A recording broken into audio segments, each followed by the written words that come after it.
With me I have Dr. Mustafa Barghouti, the president of the Palestinian National Initiative and a member of the Palestinian Parliament. Doctor, thank you very much for joining us here on RT. Will Palestinians still push ahead in their statehood bid, despite the fact that it seems a two-thirds majority in support of it is highly unlikely? There can be no vote in the Security Council now because the United States already obstructed it by denying the committee the right to ask for a vote. Has American pressure paid off? Yes and no. From one side, many countries are doing what the United States and Israel want. But at the same time, I think many of them feel shameful about it. We've seen an example of that, of the French vote in UNESCO, where France says it will abstain in the Security Council, yet it voted for us in the UNESCO. Many countries like Spain and France and Belgium and others have their people on our side. Their governments cannot go against the will of their own people. But if the people are with the Palestinians, why then is it so difficult to get a two-thirds majority in the Security Council?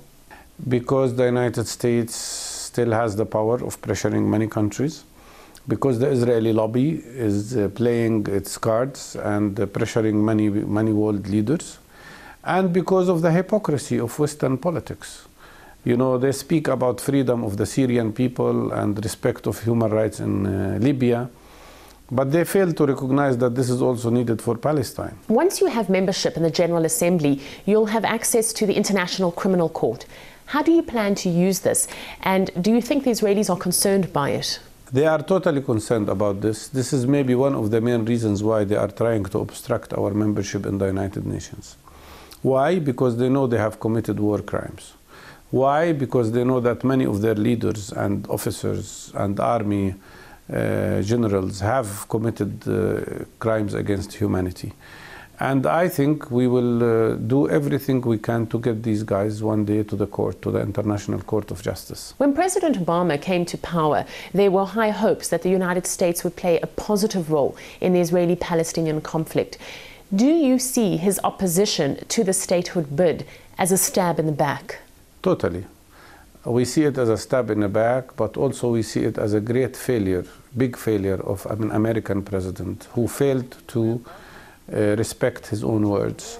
He himself promised that Palestine should become a member of the UN by November 2011.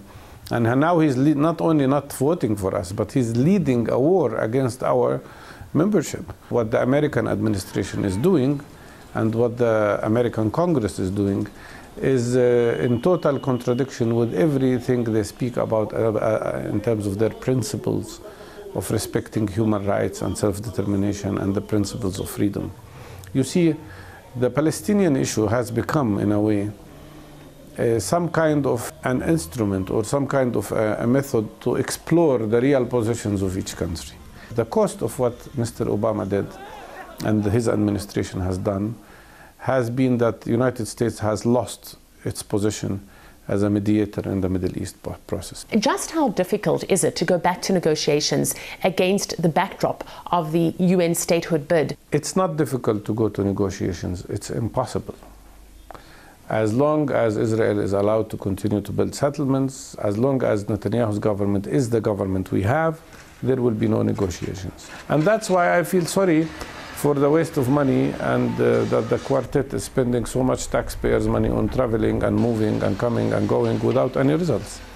As long as the people in the quartet, the governments in the quartet, as long as they don't decide to pressure Israel seriously to stop settlement activities, we will see no progress. Just how much of a mandate does the Palestinian President Mahmoud Abbas have to negotiate on behalf of the Palestinian people? Or has his position in the statehood bid been weakened? His speech in the United Nations gave him a lot of support, but did not give similar support to his political movement. People gave him support because they thought he represented Palestinian dignity and Palestinian resilience. And he can continue to do that if he immediately moves in the direction of national reconciliation and national unity. Is Hamas ready for national unity? Yes, I think most of the people in Hamas and in Fatah are ready. What they need to see is a courage of their leaders. What they need to see is daring acts taken by their leaders where they would put where they can put the Palestinian national interest above their own factional and partisan interests. In a conversation with Obama, the French President Nicolas Sarkozy called the Israeli Premier Netanyahu a liar. Do you think that there is disappointment with Israel among its allies? And what options does this leave Israel with? Well, Israel is moving on a very wrong path. And the problem in Israel is that it's not just Netanyahu. It's the total shift to the right among the Israeli public because, and I have an explanation to that. Up till now, the Israeli public is benefiting from occupation, is benefiting from the apartheid system, is benefiting from confiscating our land and our water. 90% of our water is confiscated by them. With the passage of every day, with the creation of every new settlement block, Israel is killing the very last opportunity of two-state solution, which means they will have to deal with one final left solution, and that is one-state solution, which means they can never dream of something called the Jewish state, which means they have to respect a situation where they might not be even a majority inside one democratic state. That is the price that Israel is paying if they continue this path. Will Israel suffer if economic problems continue to mount in the United States? I believe so. I believe so because the United States is becoming weaker with the passage of every day. Unfortunately, it makes some forces in the United States, like neocons, more aggressive. Unfortunately, this economic weakness is dragging or driving some people in the United States towards very dangerous military adventures, like attacking Iran, for instance, because they think if they control oil completely, they will control energy, and this way they can control the economy of Russia and China and many other countries in this world. With Israel's isolation growing, are you concerned that it could take an even more aggressive stance against the Palestinians? I think they are already aggressive enough. And their acts of war crimes that took place in Gaza are beyond any description. Their policy in the occupied territories of a system of apartheid that is much worse than the apartheid system that prevailed in South Africa at one point of time is shameful. If I was an Israeli, I would feel very shameful. What about internal problems that the Israeli government is facing, particularly vis-à-vis the social protests? Is the search for an external enemy, whether it be Iran or Palestine, a way to divert attention away from the problems the government faces at home? This is one possibility, and I think Netanyahu and Barak are trying to divert attention from their internal social problems, from their internal divisions by creating a war maybe with Iran or by mobilizing the United States to conduct a war on Iran. That's their game. And each time you speak to them about the Palestinian issue, they start speaking about Iran. Do you think Israel would attack Iran? I think they are looking for an opportunity to do that. And probably their preferred scenario is that the United States attacks Iran first and then they contribute. Or they attack Iran first and then drag the United States into a war with Iran. What Israel is doing today is a continuation of their policy that was declared back in 1990-1991. The dual containment of Iraq and Iran. They finished with Iraq, now they want to contain Iran. And I think they are trying to proceed with that because they want to have the possibility of becoming the super regional power. I don't think they will succeed. Do you think there's a chance that Turkey might one day replace Israel as the US's main ally in this region?